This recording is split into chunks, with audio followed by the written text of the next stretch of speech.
Probando, probando, probando. ¿Se oye bien? Vale. Buenos días, Sevilla. Venimos en este día para exponer y predicar el Evangelio de Jesucristo. Queremos leer varios textos y ver una enseñanza sobre el Evangelio. La Biblia en Lamentaciones capítulo 3, versículos 37 al 47 expresa: ¿quién será aquel que diga que sucedió algo que el Señor no mandó?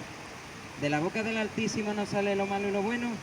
¿Por qué se lamenta el hombre viviente? Laméntese el hombre en su pecado. Escudriñemos nuestros caminos y busquemos y volvámonos a Dios. Levantemos nuestros corazones y manos a Dios en los cielos. Nosotros nos hemos rebelado y fuimos desleales. Tú no perdonaste. Desplegaste la ira y nos perseguiste. Mataste y no perdonaste. Te cubriste de nube para que no pasase la oración nuestra. Nos volviste en oprobio y abominación en medio de los pueblos. Todos nuestros enemigos abrieron contra nosotros su boca. Temor y lazos fueron para nosotros, asolamiento y quebranto. Expliquemos ahora este primer texto. Tenemos estas tres primeras preguntas, vamos a verlas una a una.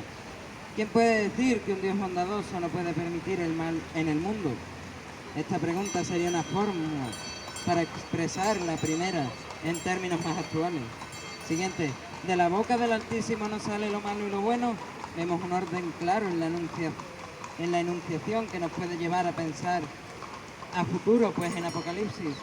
¿Qué viene antes? ¿El juicio y la ira de Dios o el reino de los cielos y la eternidad en la Nueva Jerusalén?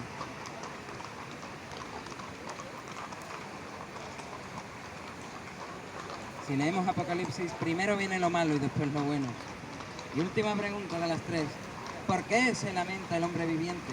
Y hay una pregunta que más de uno se puede haber hecho: ¿por qué me pasa esto a mí? Algunos podrían añadir una palabra final y decir: ¿por qué me pasa esto a mí, Dios? Pero ¿qué dice este texto al respecto de esta blasfemia, que es despreciar ciertos atributos de Dios como si fuésemos herejes marcionistas? Lamentaciones, capítulo 3, versículos del 39, desde la segunda parte hasta el 40, exclama: laméntese el hombre en su pecado, escudriñemos nuestros caminos y busquemos y volvámonos a Dios. Esto es importante, la palabra de Dios dice de nosotros que somos pecadores, que debemos reconocer hacia dónde vamos, buscar y volver a Dios. Y es algo que no es sencillo. La Biblia de Jerusalén, la Nueva Biblia de Jerusalén, dice en el Salmo 14, versículo 1, dice el necio en su interior: no existe Dios, corrompidos están, da asco su conducta, nada, no hay alguien que haga el bien. Y es que a veces desearía pensar que Dios está equivocado, porque este texto no solo va para el que escucha, sino también para el que lo lee, para mí mismo y para el que proclama en alto, yo el primero. Pero luego uno se topa con personas como Hitler y dice: necesito un Dios que castigue esa injusticia.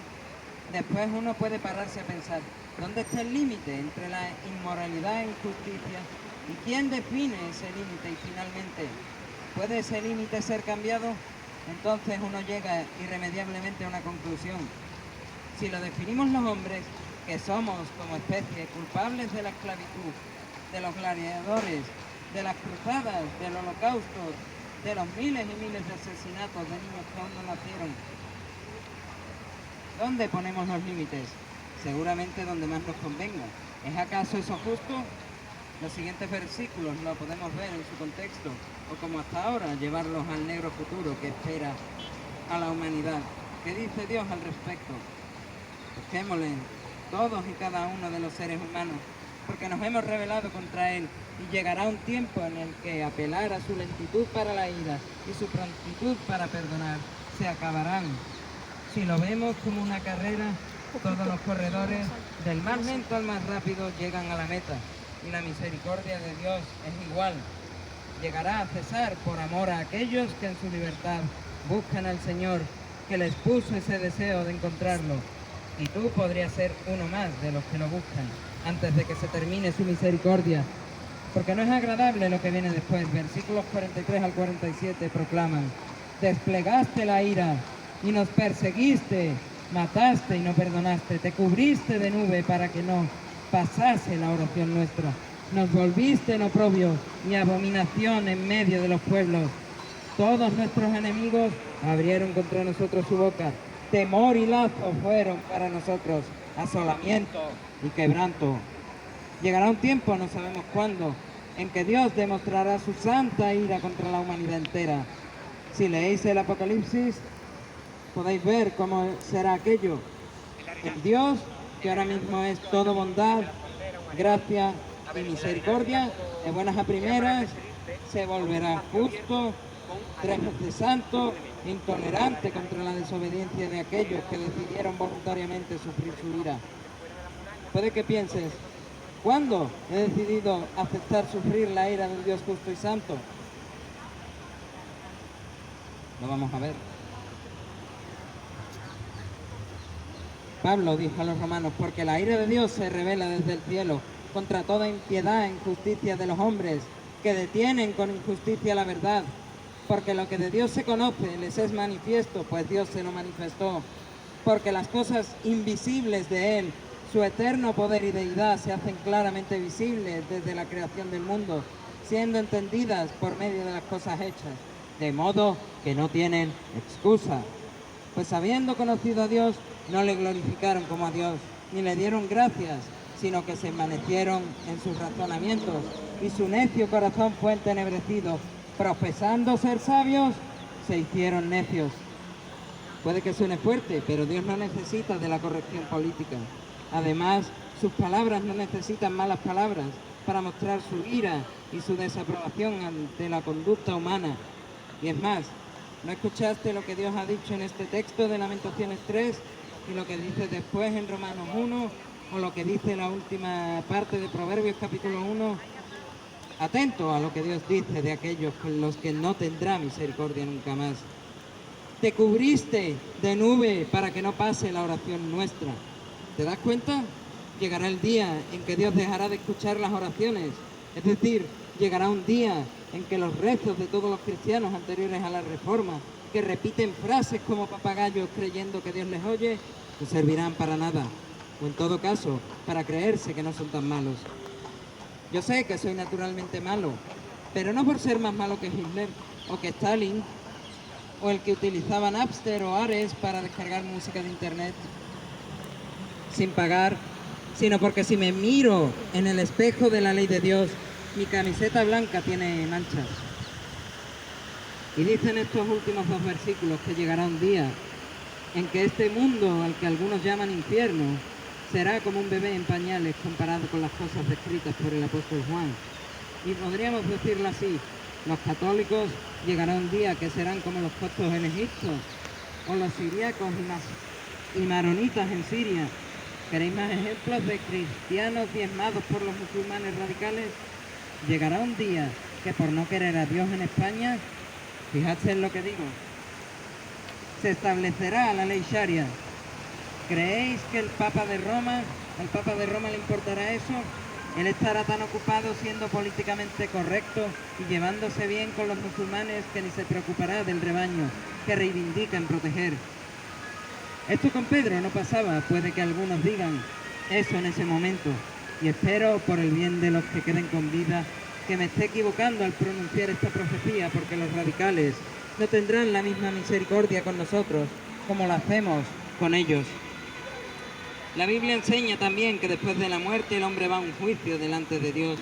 Y Juan describe ese juicio como un gran trono blanco donde Dios abre 2 tipos de libros. El libro de la vida por una parte y los libros de nuestras obras por otra. Y aunque pueda parecer imparcial, Dios solo necesita el libro de la vida para saber si vas al cielo, su reino y la nueva Jerusalén. ¿O no vas? Nos dice Apocalipsis capítulo 20, versículo 15, y el que no se halló inscrito en el libro de la vida fue lanzado al lago de fuego. Desgraciadamente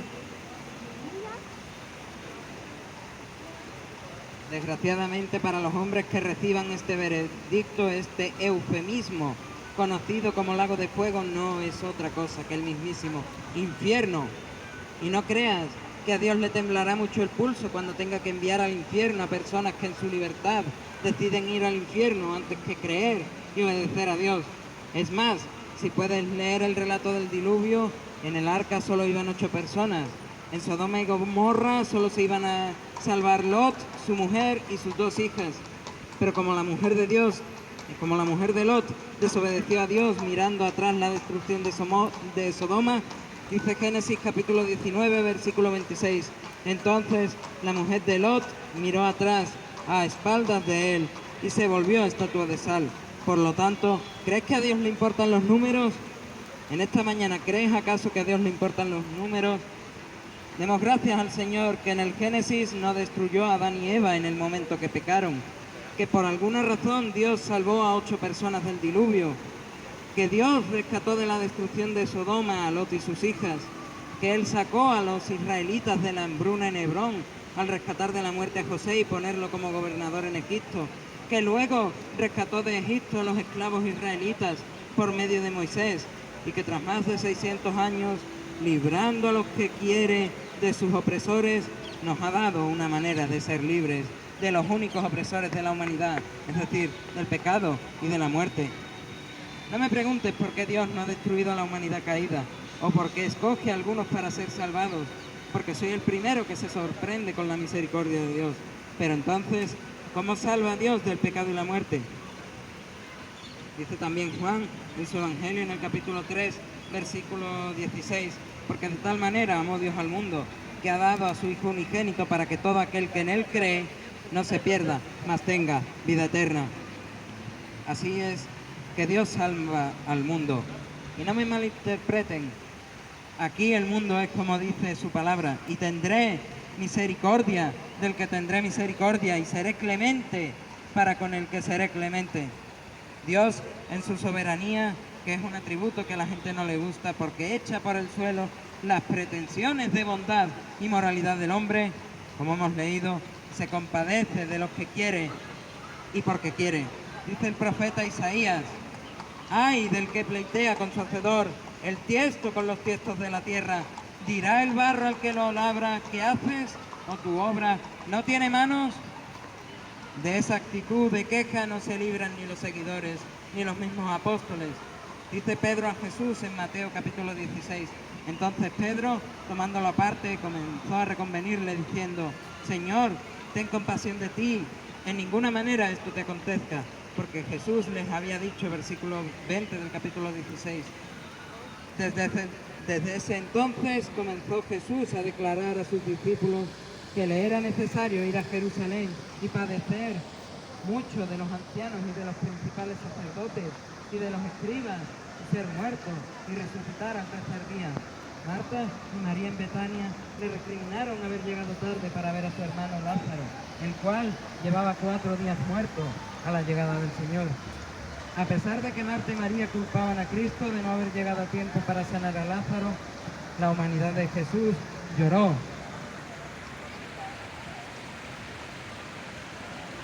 Lloró por el difunto Lázaro y realizó su mayor milagro, revivir a alguien que llevaba varios días muerto. Estoy seguro que cualquiera de nosotros, y yo el primero, nos habríamos puesto a discutir con Marta y María, y al final, si ellas no entendían nuestro punto, habríamos dicho algo como: puedo revivir a Lázaro, pero ahora no lo voy a hacer, hasta que me pidáis perdón y os humilléis por no haber entendido que el Mesías tenía cosas más importantes que curar a su hermano, con el que hace tiempo que no me hablo. Pero Jesús no es nosotros. Él, pudiendo ser como nosotros, a cada oportunidad de enfadarse injustamente, a cada oportunidad de largarse de un lugar porque Él debía pasar, Él decía: no se haga mi voluntad sino la tuya. Y si miramos detenidamente los evangelios, es impresionante la comunión de Jesucristo con Dios el Padre. El Hijo de Dios, en los evangelios, se levantaba muy de mañana para pasar largos tiempos orando a su Padre. Es por esa comunión, la llenura del Espíritu Santo y finalmente porque su Padre era el mismo Dios, que Él pudo vivir la vida perfecta que nadie puede vivir. Y no por un día, un mes o un año, sino por 33 años y medio. ¿Imaginas lo que fue para Él tener que cumplir las leyes de Moisés dadas por Dios en Levítico Y los 10 mandamientos de Éxodo capítulo 20 y Deuteronomio capítulo 5, si solo contamos lo que hay ahí, son 623 leyes. Quizás podríamos deshacernos de las leyes para sacerdotes del templo de Jerusalén y los levitas, pero igualmente son demasiadas. Son demasiadas leyes como para tener que cumplir a la perfección cada una de ellas, todos los días de su vida, sin poderse permitir un solo fallo. Al contrario que Adán, que solo tenía un mandamiento y lo falló, Jesús tenía más de 100, 200 o incluso puede que más de 300 leyes que cumplir. Y además de cumplirlos tal y como se estipularon, Él los cumplió en verdad, yendo al corazón de la ley misma. Jesús dijo cosas como: si odias, es como si matases.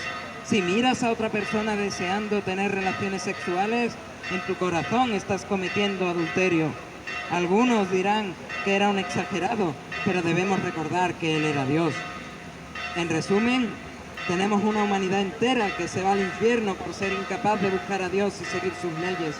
Y por otra parte tenemos al Dios hombre, Dios encarnado Jesucristo, que no solo busca constantemente al Padre en oración y desde muy temprano, sino que también cumple la ley de Dios al máximo esplendor. Pero con Jesús pasa una cosa y en la ley pasa otra. La ley dice que para que Dios perdone pecados se tienen que sacrificar animales que reciben la ira por ese pecado, y hay cantidades exactas de animales por cada pecado, y cada persona sacrifica animales según sus pecados. Y si nos vamos a la historia, los animales solo ponían la cuenta cero, pero también hay un grupo de sinvergüenzas que odian la anterior teología conciliar y deciden inventar un lugar para aquellos que por sus obras no pueden morir con el contador a cero, y que también inventaron la mayor de las sinvergonzonerías jamás inventadas, donde cada pecado, ahora que no hay templo, o ahora que no hay levitas que ministren al Señor por el pecado del pueblo, puede ser redimido en la otra vida a cambio de una aportación monetaria. Hasta incluso, dice la historia, que tienen la posibilidad de perdonar a alguien que hubiese violado a la Virgen María, su ídolo y deidad por antonomasia. Por supuesto, estamos hablando de la Iglesia romana, del purgatorio y de las indulgencias. Pero ahora bien, ¿qué pasa con Jesús? El Dios que se encarnó por obra del Espíritu Santo en el vientre de una pecadora más, como lo fue María, y que vivió la vida perfecta, decidió obedecer antes a Dios que a los hombres. Y a pesar de poderse ver como un infiel y un blasfemo, Él no quiso seguir la religión de los hombres. Dijo de sí mismo que era el Hijo de Dios y Dios mismo, el yo soy. Todo eso llevó a la ira de los religiosos, que lo llamaron blasfemo, y no se quedaron ahí, sino que buscaron y encontraron la forma de matar a la encarnación del amor y la misericordia de Dios, y lo llevaron al Calvario a morir de la forma más humillante para un judío, es decir, la cruz. Pero tras su muerte, Él fue sepultado, y al tercer día, como prometió y lo hemos leído en Mateo capítulo 16, Él resucitó y dejó la tumba vacía, para que por su muerte ninguno tengamos por qué ir al infierno, y para que por su resurrección al tercer día, todos los que quieran creer en Él y en su obra en el Calvario y se arrepientan de su pecado, puedan vivir una vida de plena seguridad, en la que tras su muerte puedan decir como nosotros: merezco el infierno por mis propias obras, pero la obra de Cristo, una sola vez y para siempre, me hizo merecedor del cielo por gracia a través de la fe. Y la redención tiene una curiosidad: Dios en su soberanía da la gracia y el don de la fe a los que serán hechos sus hijos, pero tienen que ser ellos los que en su libertad crean en el Señor. Adicionalmente, Dios otorga en su soberanía a los hombres el don del arrepentimiento, pero son sus hijos los que se deben arrepentir de sus pecados para poder llegar a la vida eterna. Dios no va a creer por ti, Dios no se va a arrepentir por ti, lo tienes que hacer tú mismo. Y si por algo sabemos que estamos seguros que podemos ser salvos, es porque el Espíritu Santo, por lo que el Espíritu Santo inspiró al apóstol Pablo, un gran perseguidor de la iglesia en Hechos, y que después fue convertido al cristianismo. Él escribe en el capítulo 8 de Romanos: por lo cual estoy seguro de que ni la muerte, ni la vida, ni ángeles, ni principados, ni potestades, ni lo presente ni lo porvenir, ni lo alto ni lo profundo, ni ninguna otra cosa creada nos podrá separar del amor de Dios, que es en Cristo Jesús, Señor nuestro. Lo que Pablo quiere decir en este texto es que no hay absolutamente nada que pueda retener a los hijos de Dios de su amor mostrado en Cristo Jesús, Señor nuestro. Cuando Pablo dice nada, él quiere decir que por muy negro que se vea el camino, nada te va a impedir que llegues a la meta, porque Cristo murió y resucitó. Todos los que se arrepientan de sus pecados y crean en Jesucristo como Señor de sus corazones y Salvador de sus almas, podrán llegar a la vida eterna para siempre y una sola vez. Así como Jesús es ese sacrificio que la ley demanda, que no tiene que ofrecerse cientos de veces, como lo expresa el autor de Hebreos, quien también exclamó: cuán terrible le es al hombre caer en las manos del Dios vivo.